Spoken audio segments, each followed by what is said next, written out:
it's obviously been a very good season.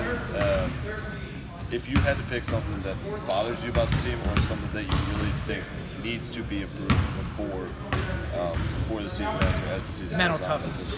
Yeah. Just mentally tougher, caring about every single situation, every play, everything in practice, concentration. So that's all under mental. Good. And then physical toughness as well.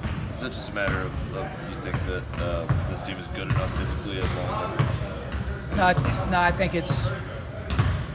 think if there were more guys behind them, they'd be a little mentally tougher. Gotcha. Good.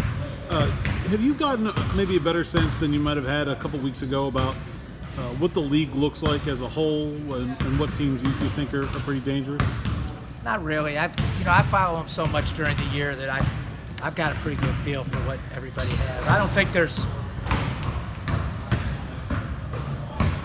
maybe there's 2.5, 3 teams that are clearly better. And then you could put everybody in the hat. Even the bottom teams, there's not much difference between the bottom teams and the rest on a given night at home. Like the bottom teams can't consistently win, but they can win. So they can win here, there, every once in a while. Right? They get a good shooting night because they all compete. They all have good coaches. They all have reasonable ability. It's just the ability to be good every night. That's what makes the really good teams. Does not having a real home court give you guys less of a home advantage? Obviously. But we didn't have much of a home court advantage before either, because our fan base is a little dormant.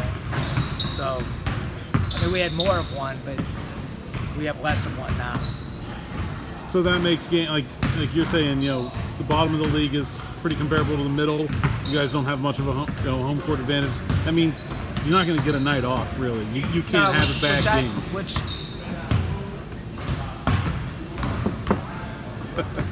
For the most part, over the years, my teams have won games they're supposed to win. Not every game. Not saying every one. But I try to get them to play every game like it's a championship game. Some coaches gear up for the championships and the tournament. I try to play every game like it's life or death. I think that's a better way to do it. That's just me. David was mentioning how since you started with Tavia coming off the bench, it's up to like 52% threes. Does A plus B equal C there, or is it coincidence? What do you think? I think there's two things. Remember I told you when he was shooting poorly that he was going to hit his averages. Good shooters generally find their averages.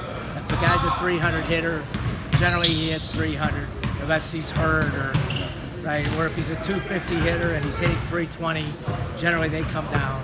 And Tavia's a pretty statistically good three-point shooter, so I think he's coming to his averages. But I do think coming off the bench allows him to play a little looser and allows him to come in and shoot it and not worry about anything really.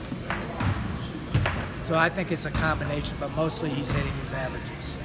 Does the three-point shooting in general, is that where you want? I know you've talked about when this team shoots well, it's a dangerous team.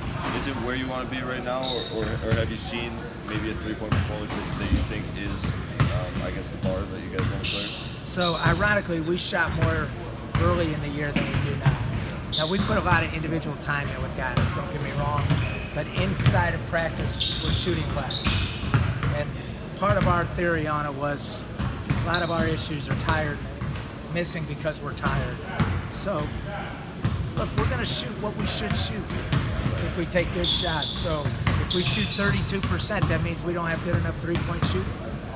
We just don't have good enough three-point shooters. Or if we shoot 35%, that means that eventually we found where we should be. I don't think it magically just occurs. I think you shoot what you shoot. Have you noticed a large difference with the three-point line? I think we'll find that out at the end of the year when the statistics come out and we see what the overall statistics in the NCAA are. I think right now they're down, right? Yeah, a little bit. So I would say that it's hurt it a little bit. And I think not so much the distance, but guys stand back from the line. So it's a little bit even further than you think. Is the correlation happening that some people wanted, though, that it's spreading the game out, you're allowing for the big guys? If you have some big guys that can play, are you finding there's a little bit more space for them at all, or is that part of the tangent not happened yet? I think that's up to the NCAA and the rules committee to determine what the actual effects were and what were the unintended consequences. That's the words they use a lot. What are the unintended consequences of the rule change? Because a lot of it is, you think something's going to happen, but until it actually goes into effect, you really don't know. So when they put the emphasis on freedom of movement, they thought that originally fouls would go up, and then people would adjust and they'd go down, right? Which I think's happened, right? Now they're saying, well, they're not calling it like they did 2 years ago when they first put the rules in. So you just never know, like what's going to happen. I do think there's a varying degree of officiating that goes into all of this too. When you get some of the old guys that have worked the Final Fours versus some of the young guys that haven't worked them, you're going to get a differently called game. So I didn't answer that, but it's okay. I'm allowed to answer it anyway I want. Good. Good. Appreciate you.